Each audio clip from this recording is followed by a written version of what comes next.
Ya lo he visto, sí.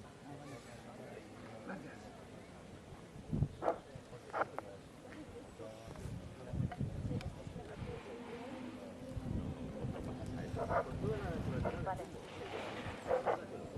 Bueno, esta es la primera vez que presento algo. Se nota. Bueno, era porque si me olvidaba algo, pero está un poco que no se me puede olvidar. Bueno, se llama Paco García Cediel, ¿vale? Forma parte de la plataforma contra las guerras imperialistas y también formó parte del comité anti-OTAN, que como veo que alguno de esa época, os diré que fue una dura lucha para intentar que España no entrara en la OTAN, ¿vale? Aquello de entrada no, y después fue de entrada sí, y no solamente a la parte política, sino también a la militar, porque eso alguna gente no lo sabe, pues, no sé ahora, luego si quieres no lo cuentas, pero en aquella época, por ejemplo, Francia solamente estaba en la parte política, y dijeron que íbamos a entrar en la parte política, no, estamos en todo, en la política y en la militar. Bueno, creo que nada más, muchísimas gracias por venir, los pocos son muchos que estamos, muchísimas gracias, y sobre todo a ti, que, vamos, que me parece especial tener un agradecimiento contigo.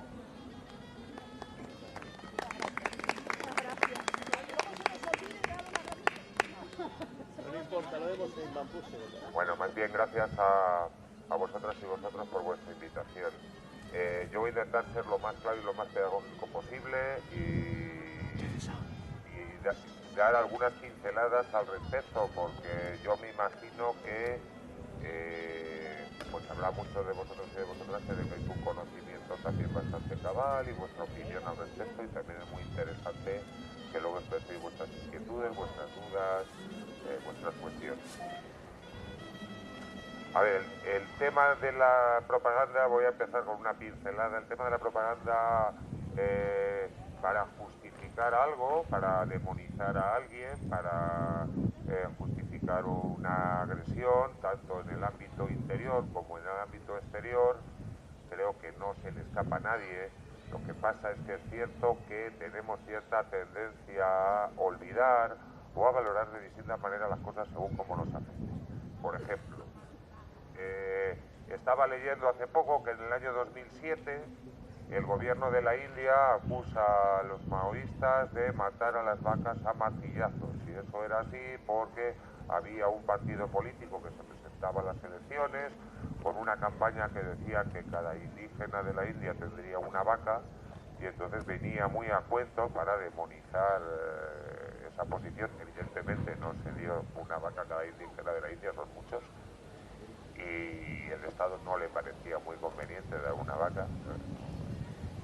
Teniendo en cuenta lo sagradas que son las vacas, pues es una campaña para criticar, con independencia de lo que cada uno opine de la guerrilla de la India, para criticar a la guerrilla de la India, para justificar una determinada represión, demonización, etc. Ya volviendo aquí a 2013, Cristina Cifuentes, esta señora que esperemos que se recupere felizmente de su accidente, manifiesta que la plataforma de afectados por la hipoteca está dirigidos por ETA. Y entonces, bueno, en este caso Ada Colau pues manifiesta eso, ¿no? La gente que estamos aquí tenemos tendencia a no creerlo, pero hay gente que sí que lo cree, obviamente, ¿no? O que cree, es aquello, ese refrán castizo, porque la sabiduría popular es buena y mala simultáneamente, como todas las cosas, que si el río suena, agua lleva para su público, para determinados sectores de la gente. El hecho de que se haga una campaña planteando que existen conexiones entre ETA, con lo que eso supone, con el cartel que eso supone y la plataforma de afectados por la hipoteca, a quienes se les tilda de violentos, pero en cambio no se tilda de violento a la policía cuando desaloja violentamente a la gente y deja a los niños en la calle, pues tiene una importancia, ¿no? Nosotros tenemos tendencia a no creerlo, pero posiblemente si eso se diga en Siria, pues en Siria es más fácil de creer por parte de la población. Si los grandes medios de comunicación dijeran en Siria que la plataforma de afectados por la hipoteca es un frente de ETA, pues posiblemente la gente de Siria lo podría creer tranquilamente. Y también se dice que el gobierno sirio, también en el 2013, ha gaseado a su propia gente. Nosotros tenemos tendencia a creer esto porque se nos dice machaconamente, por más de que no podemos, por menos que pensar por qué razón ocurren estas cosas, si esto es cierto o no es cierto, o ¿cuál es la pregunta que tenemos que hacernos con respecto a la cuestión de las guerras, ¿no? Porque además quienes están auspiciando este tipo de cuestiones, que es el gobierno de los Estados Unidos, al que luego iré a plantear, pues parece que se está arrogando una aureola de guardián de los derechos humanos y de las libertades públicas mundiales.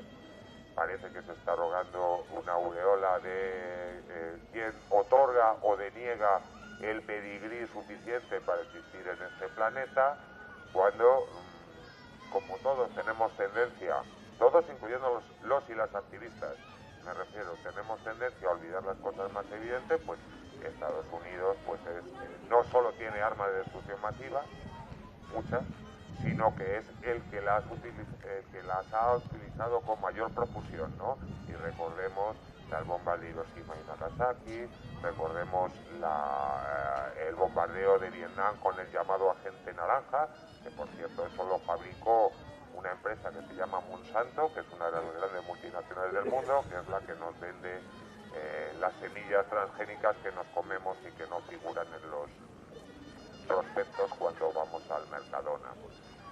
Entonces, esto es lo que estamos hablando. Tampoco nos acordamos de los niños, los inimputables que están en las galerías de los condenados a muerte en los Estados Unidos.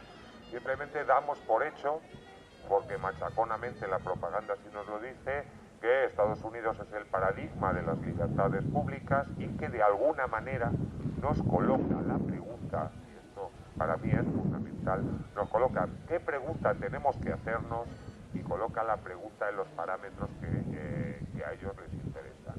Yo por mi profesión sé que las preguntas que se hacen son muy importantes, ¿no? Cuando tú eres abogado y quieres preguntar a alguien, hay preguntas que haces y preguntas que no hacen porque tú quieres que el debate vaya por los parámetros que a ti te interesan, ¿no? Bueno, esto ocurre un poco a nivel de los medios de comunicación. Entonces, la pregunta que parece que se nos está haciendo a toda la población, a toda la ciudadanía, a la gente fundamentalmente de los ámbitos occidentales, es si el gobierno sirio, Hafez el-Assad, es un dictador o no es un dictador, si es un genocida o no es un genocida, si es un asesino o no, si ha heredado el cargo de su padre. Aquí tenemos un jefe de Estado que ha heredado el cargo de su abuelo y que ha sido designado por una sola persona, que es Francisco Franco, es el único que le ha votado. En cambio, parece que partimos de la base que esto es una democracia y que en cambio Venezuela pues es una dictadura, pese a que haya habido un montón de elecciones que están digamos, respaldando al equipo de gobierno, ¿no? Los demócratas son los que han perdido las elecciones y los que las han ganado no son demócratas. Estas cosas que tienen. Y creo que muchas veces, y ahí voy a decir, Javier Ortiz me dijo una vez, si tu pregunta no tiene respuesta, no tiene una respuesta clara, igual te has equivocado de pregunta. Entonces el problema es que a efectos de demonizar el conflicto sirio, como antes ocurrió con Libia, antes con Afganistán, con Irak, con Yugoslavia, el problema es que siempre se nos plantea una pregunta trampa, que respondamos lo que respondamos, o que respondamos lo que respondamos, sitúan el debate político y mediático en el ámbito que le interesa a una parte, sin olvidar, olvidando de alguna manera quién nos está planteando la pregunta y qué intereses supuestamente espurios tiene al formular esa pregunta, ¿no? Utilizando el mismo símil de los abogados, cuando el fiscal te pregunta, tienes que pensar que no te pregunta porque sea un curioso, sino que te pregunta por qué quiere obtener una respuesta por un fin que tiene predeterminado. Esto creo que este ejemplo es suficientemente ilustrativo de lo que yo planteo. Al contrario, yo creo que tenemos que plantearnos otras preguntas. Tenemos que preguntarnos, ¿por qué esta guerra? ¿Quién está imponiendo la guerra? ¿Contra quién se está imponiendo? Yo creo que son las preguntas fundamentales a la hora de valorar la cuestión de la guerra, ¿no? Y una guerra de unas características que creo que convendréis todas y todos conmigo, y que no podemos pensar que sean razones meramente humanitarias las que impulsan una intervención occidental en una zona y que, bueno, pues estas intervenciones son absolutamente ajenas a que estamos hablando de zonas donde hay grandes recursos naturales, si estamos hablando de zonas que son rutas de comunicación, si estamos hablando de países que son más o menos hostiles a los planes del imperialismo mundial o del centro del imperialismo mundial, que son fundamentalmente los Estados Unidos, pero no solo, también Europa Occidental. El papel de Francia en África también es muy importante. Lo estoy planteando así a vuela pluma, ¿no? Francia es una potencia imperialista de segunda orden. Todo el mundo también ve como muy positivo y pasa de largo cuando Francia interviene en países de África, del área francófona, y parece que también pues están intentando normalizar unas relaciones o intentando impedir que triunfen gente hostil a los derechos humanos o a las libertades individuales, porque Francia tiene el paradigma, la idea que tenemos en nuestro subconsciente, que incluso yo lo puedo tener, de que es el país de las libertades, el país que hizo la Revolución Francesa, que la idea de Rousseau, Montesquieu, los grandes pensadores del liberalismo en el terreno filosófico, la Ilustración, y pues olvidamos que volaron el Rainbow Warrior y mataron a una persona, olvidamos lo que hicieron en la guerra de Argelia, porque tenemos tendencia a olvidarlo, olvidamos cómo esas monjitas estupendas que eran apoyadas por Francia participaron en la matanza de Ruanda. Olvidamos estas cosas porque Francia efectivamente pues es un país que es muy puntero históricamente en libertades individuales, pero también es justamente lo contrario, ¿no? Es esto de dos sistemas, dos caras de la misma moneda, porque las cosas son y no son simultáneamente, ¿no? Y de esa manera también tenemos que partir de la base de algo que yo voy a plantear, que creo que es evidente, pero normalmente no se plantea. Estamos en una crisis, eso es, creo que no se escapa absolutamente de nadie, y para salir de esta crisis, los dos mecanismos que tiene el sistema inmediatamente son aumentar la explotación de la clase trabajadora, esto lo estamos viendo aquí, es una evidencia, y también aumentar el saqueo de los países del tercer mundo y de los recursos naturales del tercer mundo. Y tampoco podemos olvidar que históricamente en otra guerra, en otras crisis económicas capitalistas, las guerras han sido una salida para destruir el tejido productivo, para volver a poner en marcha la máquina de la acumulación capitalista. Hay veces que es necesario destruir, y esas guerras han sido unas salidas. La propaganda con respecto a la guerra, no sé si estoy siendo muy lento, muy rápido. La propaganda con respecto a la guerra viene de antiguo, ¿no? Nosotros que somos habitantes de aquí del Estado español, pues no me quiero remontar a la noche de los tiempos, pero en la guerra hispano-norteamericana, que dio lugar a la independencia de Cuba y a que los Estados Unidos se quedaran con Filipinas, Puerto Rico incluso no ha sido liberado, y otras islas, la propaganda norteamericana mostraba en la prensa caricaturas muy grotescas de los españoles y planteaban críticas a los españoles, que no es cierta. El Estado español estaba practicando una especie de colonialismo con estos países, pero también con un determinado interés espurio. El interés espurio, creo que cualquiera que vaya a Puerto Rico pues ya sabe cuál es el interés espurio. Es decir, ¿era la liberación del pueblo cubano la que alentaba esta propaganda? No, estaba justificando de cara a la opinión pública norteamericana entrar en una guerra, y los intereses eran los de siempre. Quienes ganaron con esa guerra no fue el pueblo norteamericano, no fue el pueblo de Puerto Rico, eso es evidente. El pueblo cubano ganó algo, pero por su propia lucha, no por el apoyo norteamericano. Y el pueblo de Filipinas pues también cambió de amos y fue sometido a la bota de los Estados Unidos hasta la Segunda Guerra Mundial. Y esta propaganda es una de las partes con las que el imperialismo se basa para justificar la agresión.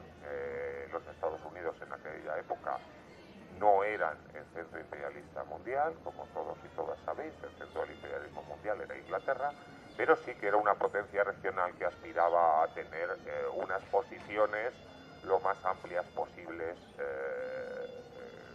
en el mundo y fundamentalmente en América, que era su continente, ¿no?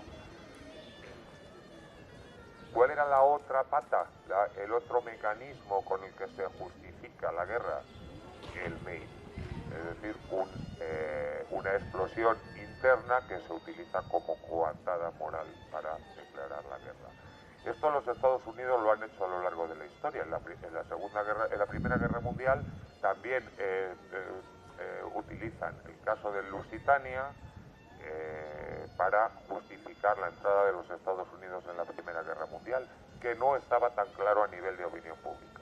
Los Estados Unidos, como todos y todas sabéis, es un país cuya población viene de muchos países del mundo y había estados, incluso cuando se crean los Estados Unidos, el estado de Pensilvania, como había muchísima población de origen alemán, estuvieron a punto de declarar el idioma alemán idioma oficial del estado de Pensilvania, porque la mayoría de la población era de origen alemán. Justificar una guerra contra Alemania requería unas maniobras mediáticas y además demonizar algo que permitiera que la opinión pública diera luz verde a una intervención que lógicamente era imperialista. Su objetivo era situar a los Estados Unidos al fin de la guerra, como así pasó, en una mejor posición para conquistar la hegemonía mundial, que lo termina conquistando en la Segunda Guerra Mundial, como todos sabemos. Y también en el campo de la propaganda, la Segunda Guerra Mundial, que no se le escapa a nadie, es paradigmático en cuanto a la teorización del uso de la propaganda, algo que se utiliza tanto a nivel de la guerra exterior y también de las guerras interiores, de las guerras civiles, de las guerras contra los propios pueblos.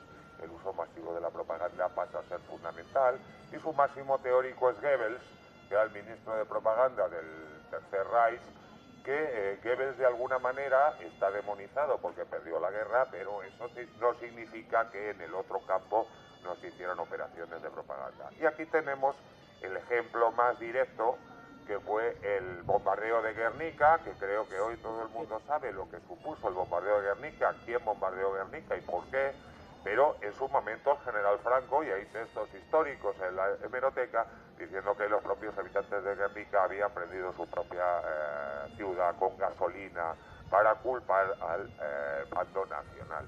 Lógicamente, nosotros no lo creemos, porque tenemos cierta memoria y porque nos pilla más cerca, pero sí esto posiblemente en Alemania se creería bastante, ¿no? La población de Alemania, pues en esos momentos pensaría que seguramente será verdad, ¿no?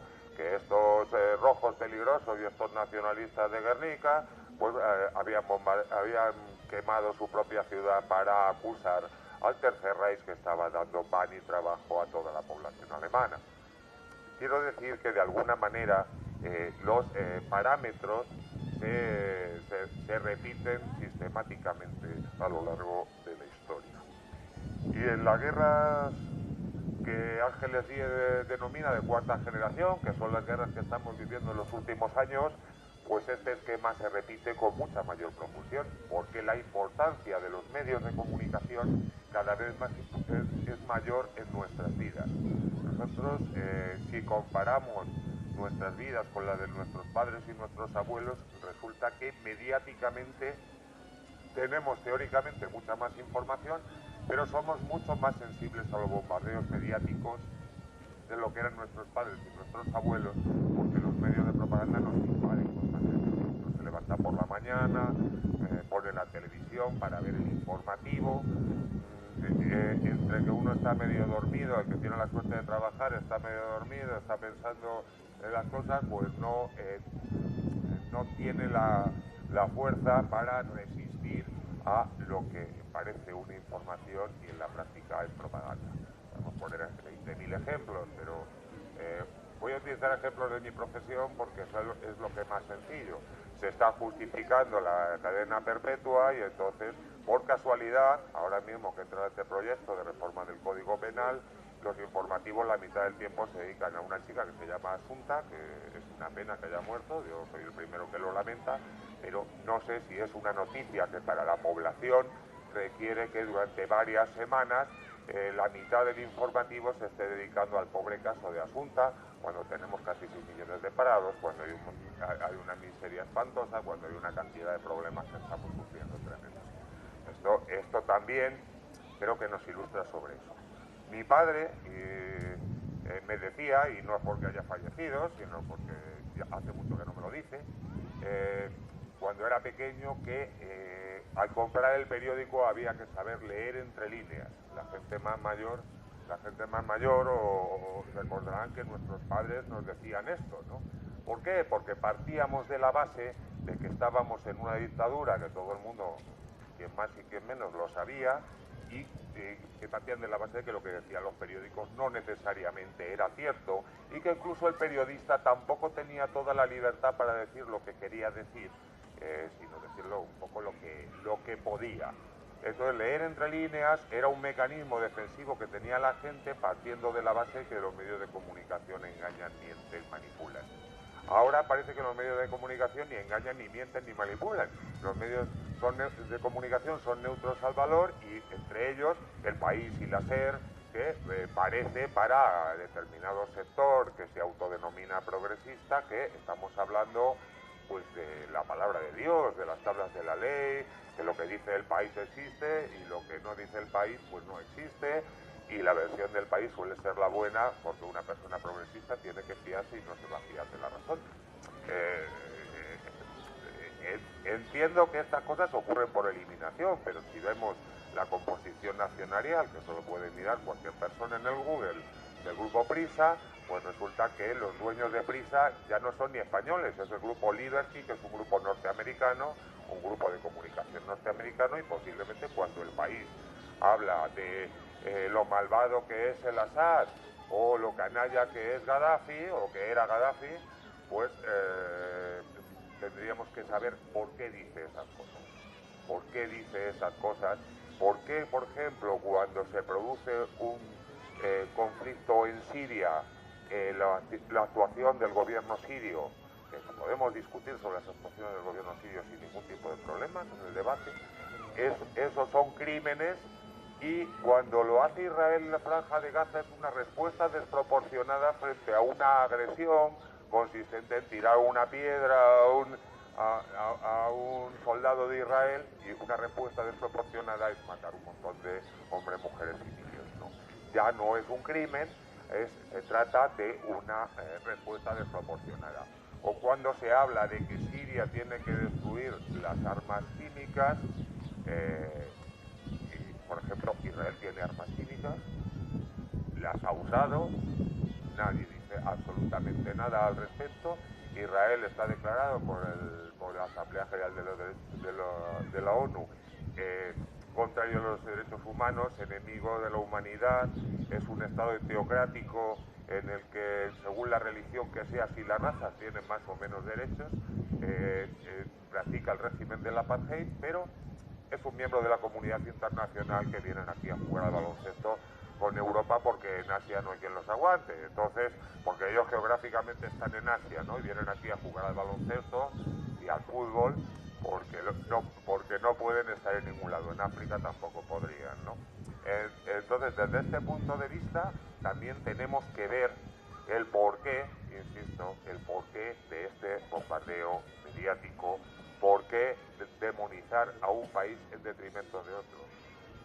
Yo entiendo que hablar solamente del agravio comparativo es muy socorrido y puede ser un argumento muy criticable desde otro punto de vista, pero no olvidemos que el agravio comparativo existe, no lo olvidemos, porque aunque sea un argumento que no sea decisivo, desde mi punto de vista al menos, es un argumento que nos clarifica cómo funciona el mundo.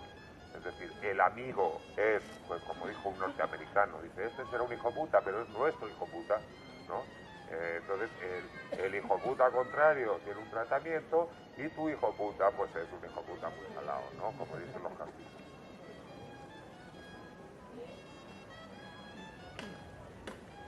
Perdona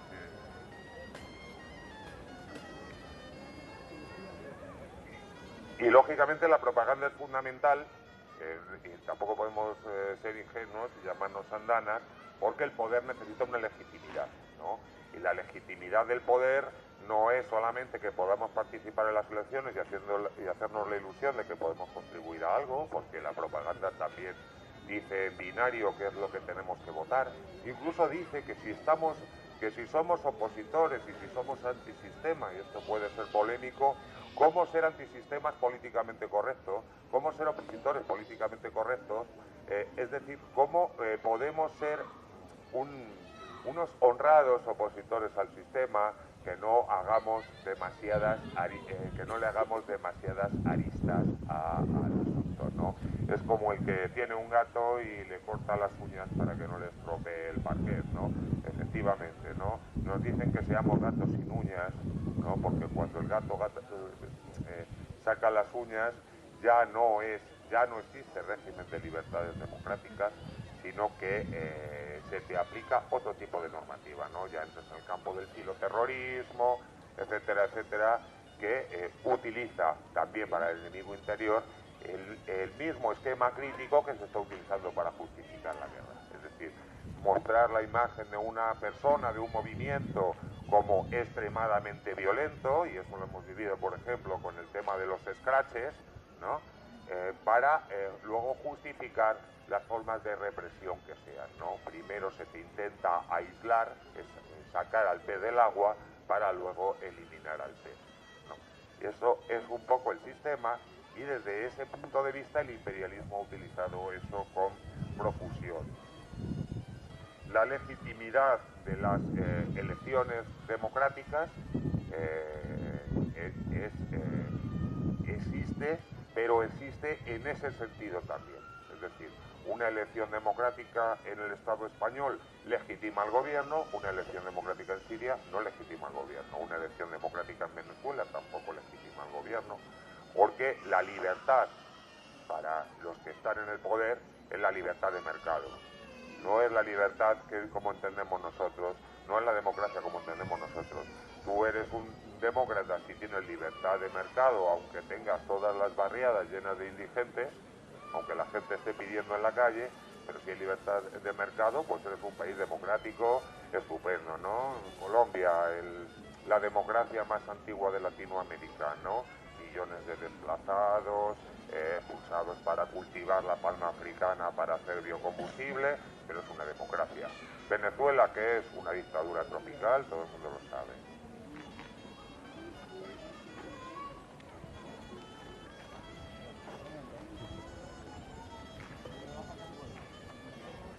Y en ese sentido, pues Noam Chomsky dice en el clásico Los Guardianes de la Libertad, en el que documenta y denuncia el papel de los medios de comunicación, que la única forma que tenemos de defendernos del poder es poner a los medios bajo sospecha permanente. La pregunta es, cuando alguien emite un mensaje machaconamente, ¿no será que se están llevando a cabo las prácticas de Goebbels, de que repetir algo machaconamente se convierte en una verdad? ¿No habrá un interés espúreo, como cuando el fiscal pregunta a un acusado una cosa sistemáticamente? ¿El interés no será condenarle? ¿O el interés es saber o condenarle? ¿El interés es informarse o condenarle? ¿Cuál es el interés? El interés justificativo, que no se le escapa a nadie, son razones económicas y geopolíticas que hace que los Estados Unidos tengan un tremendo interés en Siria. Un tremendo interés en Siria.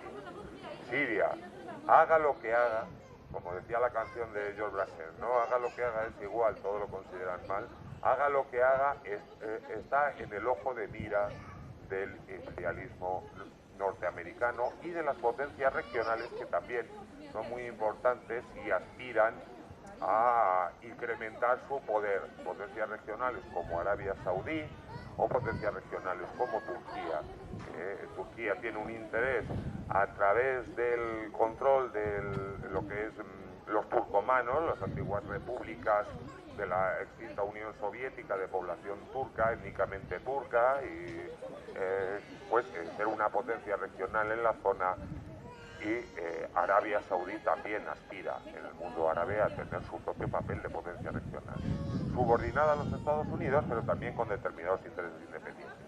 por no hablar del Estado de Israel, que creo que todo el mundo sabe que es una potencia, por un lado, porque las cosas son una cosa y la contraria simultáneamente. Por un lado es una cabeza de puente que tienen los Estados Unidos en la zona, pero por otro lado también tienen sus intereses regionales, y también el propio Chomsky algunas veces ha denunciado que es un curioso caso en el que la potencia subordinada parece que a través del lobby sionista de Estados Unidos, que es muy potente, impone políticas exteriores a los Estados Unidos, incluso en contra de sus propios deseos e intereses mayoritarios. Porque de alguna manera Israel es un experto en colocar a su aliado fundamental, que es los Estados Unidos, en situaciones límite, invadiendo Líbano, destrozando la franja de Gaza, sin dar tiempo a la potencia fundamental a que valore las consecuencias de eso. ¿Qué es lo que subyace? Pues Luque planteaba el otro día en un acto en el Ateneo de Madrid, que no sé si estuvisteis, que el centro neurálgico de la cuestión es el petróleo y el gas, y el centro neurálgico está en el mar Caspio. Las reservas más grandes de gas del mundo, las reservas más grandes de petróleo del mundo. Volvemos a la frase de antes. En época de crisis, la rapiña sobre los recursos se va a incrementar porque es una de las dos bazas que tiene el capitalismo y el imperialismo para superar la crisis de superproducción. Una es aumentar la explotación de los y las trabajadoras, esto lo sabemos aquí perfectamente, todos podemos comprobar cuáles eran los salarios que se estilaban antes de la crisis, lo que se estilan ahora, la calidad del trabajo que hay, incluso el hecho de que haya muchos parados también hace de ejército de reserva para tirar hacia abajo con el factor trabajo. No es ese argumento que quien tiene la suerte de trabajar, pues dice, bueno, pues si no está dispuesto a hacerlo por esto, pues hay mucha gente que estaría dispuesta, porque no. Esto desde este punto de vista es incuestionable. Creo que para toda la gente que estamos aquí, lo que está pasando en este país lo sabemos meridianamente claro, ¿no? Y vosotros seguramente lo sabréis con más profundidad que yo, pero y a nivel internacional ocurre lo mismo. El saqueo de los recursos es uno de los mecanismos para afrontar esta crisis que tiene, y más en una potencia que está en decadencia, según todos los analistas políticos, como son los propios Estados Unidos. Una potencia que está en decadencia y que actúa, como decía ayer una amiga mía venezolana, como el ahogado. Cuando una persona está a punto de ahogarse, empieza a dar manotazos. Esto lo saben muy bien los socorristas, que se colocan detrás para que no te dé un golpe el que está a punto de ahogarse o te hunda con él, ¿no? Entonces, desde este punto de vista, también tenemos que tener muy en cuenta la cuestión económica, que creo que, como sois del grupo de economía, para vosotros es fundamental, y creo que es evidente que es fundamental. El hecho de que las reservas de gas y petróleo estén ubicadas en esa zona y que el suministro de gas y de petróleo sea fundamental es el que está detrás del conflicto sirio. La idea, el proyectado gasoducto que va desde el mar Caspio pasando por Siria significaría que de nuevo Rusia tendría la llave del gas, y hay otro proyecto que es más costoso económicamente, y como es más costoso les interesa menos, que es hacer un gasoducto que pasara por Turquía, que eso interesaría lógicamente a los intereses turcos en primer lugar y norteamericanos después. Es mucho mejor declarar la guerra a Siria, quedarse con Siria y hacer un gasoducto más barato, que intentar construir un gasoducto alternativo subiendo por las montañas de Turquía, que es justamente donde está el Arca de Noé, y eso creo que lo sabe todo el mundo, ¿no? ¿Por qué el gas es tan importante? Porque crecientemente va a sustituir como fuente de energía al petróleo. El petróleo sigue siendo el fundamental, pero se están buscando fuentes de energía alternativas, y de alguna manera pues el gas es una de ellas y el biocombustible otras. ¿Qué ha pasado con las energías alternativas? Pues creo que eso lo sabéis mejor que yo, ¿no? Las energías alternativas, como son menos difíciles de monopolizar, pues interesan menos. Al poder no solo le interesa tener fuentes de energía, sino poderla monopolizar para obtener beneficio empresarial. Esto es una cuestión fundamental. Lo del gas pues también tiene que ver con los terremotos de Tarragona, ¿no? Que realmente muchas veces pensamos que las cosas que ocurren muy lejos no tienen nada que ver con nosotros. Los terremotos de Tarragona existen por la misma razón por la que existe la energía sísmica, ¿no? Por el papel estratégico que se está atribuyendo al gas.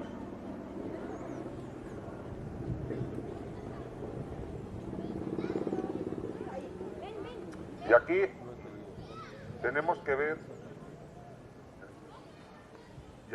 que ver, y ahora ya, pues, ya va a empezar la polémica. No voy a citar a nadie porque decían que era de mala educación. Bueno, igual cito a alguien, pero aunque se me tilde. Desde luego lo que no voy a hacer va a ser citar organizaciones, ¿no? Salvo que me preguntéis y me tiréis de la lengua. Y es, ¿cuál es el papel de ciertos intelectuales progresistas en este fenómeno de Siria? Curiosamente, parece que estábamos todas y todos de acuerdo cuando la guerra de Irak, ¿no? Cuando la guerra de Irak salieron millones de personas con el no a la guerra, y había bastante consenso dentro de las fuerzas que se podían llamar progresistas en que eso no era conveniente, que lo que subyacía era el control del petróleo, de las reservas petrolíferas de Irak, y que la pregunta de si Saddam Hussein era, como Félix Rodríguez de la Fuente, el amigo de los animales, o era un monstruo, pues los norteamericanos también utilizan la misma base de los cómics de la Marvel, ¿no?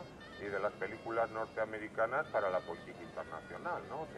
Se plantean, se basan en monstruos individuales malísimos que no se sabe muy bien por qué, ¿no? Son así, y luego personas buenísimas, que suelen ser ellos, claro, lógicamente, que van a salvar al mundo de su propio error, ¿no? Esto viene también de una doctrina norteamericana, y no me quiero ir por los cerros de Úbeda, una doctrina norteamericana que se basa en que Estados Unidos es el país de las libertades, es el paraíso donde los perseguidos, también en parte fue cierto, que los perseguidos de Europa por sus ideas religiosas o por sus miserias encontraron allí un sitio donde progresar. La propia Constitución estuvo imbuida de un planteamiento, bueno, de los grandes ilustrados y de gente cercana al movimiento libertario en su momento, que planteaba, bueno, pues cuestiones que teóricamente son muy positivas, ¿no? Como el derecho a llevar armas para defenderse de la tiranía. Ahora el derecho a llevar armas se utiliza para matar a los niños en los colegios, pero teóricamente la idea de que los ciudadanos pudieran tener derecho a llevar armas era un derecho a defenderse con la tiranía. Y tras la Segunda Guerra Mundial, cuando Estados Unidos, al final de la Segunda Guerra Mundial, cuando Estados Unidos ya se perfila como la nueva potencia central mundial y desbanca a Inglaterra, que Inglaterra está desangrada por una guerra tremenda y por el proceso de descolonización, que pierde la mayoría de sus colonias, la India, Australia, Canadá, etc., los Estados Unidos intentan proyectar en la ONU una idea de que vamos a extender los Estados Unidos al mundo con una idea un poco ingenua, en su caso, de que vamos a llevar la democracia, vamos a llevar las libertades y tal. En esto Theodore Roosevelt era más o menos el máximo adalid, y claro, lógicamente, como su idea era demasiado humanitaria, fue desbancado por Truman, que Truman utilizó esa idea con efectos propagandísticos y lanzó las bombas atómicas sobre Hiroshima y Nagasaki para demostrar cuál era la potencia y para perfilarse para la Guerra Fría, ¿no? De tal manera que las bombas de Hiroshima y Nagasaki son contra Japón, pero son contra la Unión Soviética, evidentemente. Es un aviso a navegantes de qué es lo que puede pasar. Todos los analistas dicen que no era necesario lanzar bombas atómicas porque Japón estaba a punto de hundirse, y cambia además el propio sentido de la guerra, en el que cada vez más en la Segunda Guerra Mundial, no solo con esas bombas, sino también con el bombardeo de Dresde, de Coventry, etc., el bombardeo masivo para minar la moral sobre la población civil pasa a ser el elemento fundamental de la guerra. El bombardeo indiscriminado, el asesinato en masa de población civil indefensa pasa a ser el mecanismo central de todas las guerras a partir de ahora, y luego los Estados Unidos pues lo siguen imponiendo. Todas las guerras que se han producido, la llamada guerra de cuarta generación, leitmotiv fundamental de la intervención militar es destruir a la población civil. Destruir a la población civil para generar, por un lado, una oposición contra el propio gobierno, que le eche la culpa, y para destruir la moral del enemigo. Desmoraliza bastante, es como si pues, en vida de Franco, pues por nuestro bien vamos a bombardear Moratalaz, ¿no? Entonces, no sé, en todo caso que bombardearan el Pardo, ¿no? Digan los de Moratalaz, ¿no? Esto es un poco lo que quiero expresar en ese sentido. Y ¿cómo se justifica que la guerra haya adquirido esas características, por lo cual la famosa Convención de Ginebra queda como obsoleta? Porque la Convención de Ginebra decía que tenías que respetar al soldado enemigo, con lo cual se partía de la base de que la población civil se le tenía que respetar en mucha mayor medida, como es obvio. Cuando a la población civil ya no se le respeta, ¿cómo se justifica eso? Mediante la propaganda. Entonces es la coletilla, ¿no? Ya no es guerra, sino es intervención, si se le pone humanitaria mucho mejor, y entonces se buscan, y ya sé que soy muy pesado y muy machacón, pero creo que es la idea que quiero destacar sobre todo, se buscan justificaciones éticas para esas, ya no guerras, sino intervenciones, que suelen llamarse también humanitarias, porque queda mucho más bonito, ¿no? Es lo que se llama la neolengua en 1984 de Orwell, los eufemismos para intentar no llamar a las cosas por su nombre. Y así, por ejemplo, en la guerra de Afganistán, si os acordáis, era una guerra feminista, era una guerra porque la mujer estaba con un burka, estaba muy sometida, y entonces era necesario, por la liberación de la mujer, bombardear Afganistán. ¿Sabemos ahora qué ha pasado con la mujer en Afganistán? Sabemos si la mujer sigue teniendo burka, si va al colegio, no va al colegio, va a la universidad, conduce, ¿sabemos algo de eso? ¿No? Sabemos que hay más adormidera que antes, sabemos que hay más droga que antes, ¿no? Sabemos que hay más opio que antes, ¿no? Ya en el siglo XIX las potencias occidentales hicieron una guerra contra China para obligarle a cultivar opio, porque el opio era uno de los negocios más grandes que había, ¿no? Eso no sabemos con respecto a Afganistán, pero como está la mujer ya no lo sabemos, ¿no? ¿Sabemos ahora mismo si Libia se vive mejor o peor que antes, que en la época de Gaddafi? ¿Tenemos idea? No sé. Bueno, no sale en la prensa. Si uno lo sabe es porque tiene que juzgar la religión más. Ya no es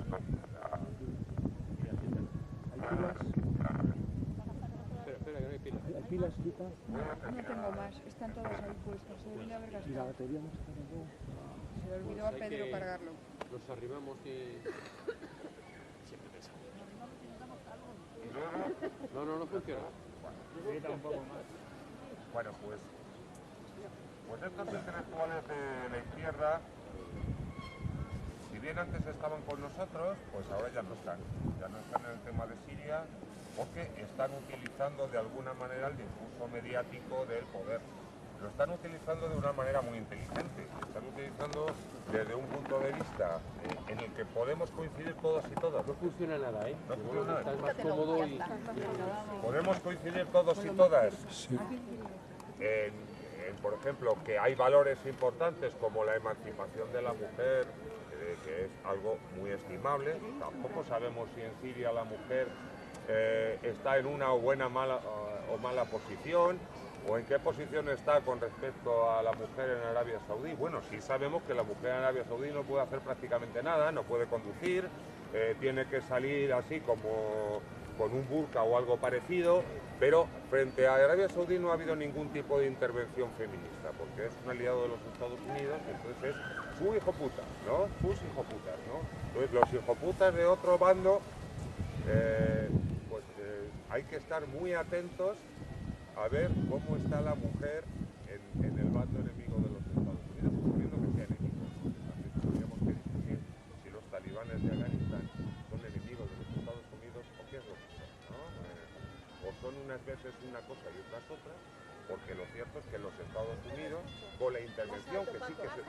Los Estados Unidos, con la intervención que sí que se está produciendo en Siria, están llegando todos los salafistas y los fundamentalistas islámicos, rendiendo pleitesía al sucesor de Bin Laden, que es al-Zawahiri, están llegando con el apoyo de Arabia Saudí, el apoyo de Turquía, y de hecho hay varios paisanos, compatriotas nuestros, muy a su pesar, pero gente de Ceuta, que han ido allí a defender la constitución de una república islámica integrista en Siria, porque ese es su proyecto político. Es decir, que de nuevo los Estados Unidos se valen, como ya lo hicieron en su momento con los fundamentalistas en Afganistán, para evitar la influencia soviética en Afganistán, se valen otra vez de los fundamentalistas, pelillos a la mar por lo de las Torres Gemelas, suponiéndose lo de las Torres Gemelas es lo que ya pasó, ¿no?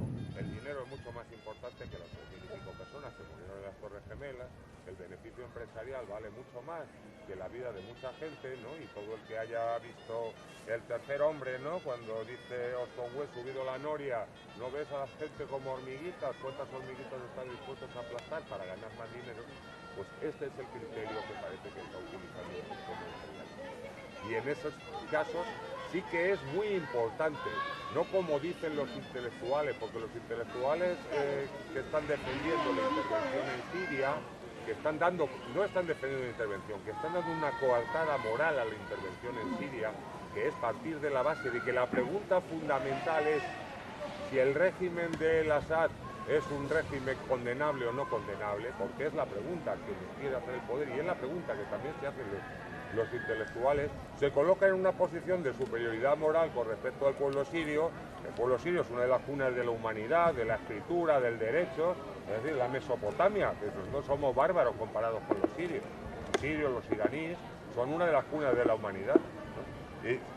Pero se colocan en una posición, porque nosotros tenemos más potencia económica que ellos, no cultural, más potencia económica que ellos, y dicen, bueno, hay que acabar con el régimen de El-Assad, aunque luego los fundamentalistas se queden con el poder, es totalmente indiferente. Los pueblos tienen que hacer sus propias elecciones. Entonces, desde ese punto de vista, ¿qué pensaríamos que dijéramos como el pueblo griego está en estos momentos? Bravo.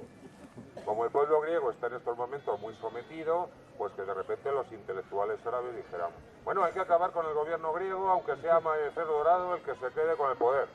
Pues nosotros diríamos, hombre, pues podemos estar de acuerdo en que el gobierno griego pues tiene una serie de problemas porque su población lo está pasando muy malamente, pero no creo que vayamos a decir que es indiferente si el poder se lo van a quedar los comunistas o Amanecer Dorado, ¿no?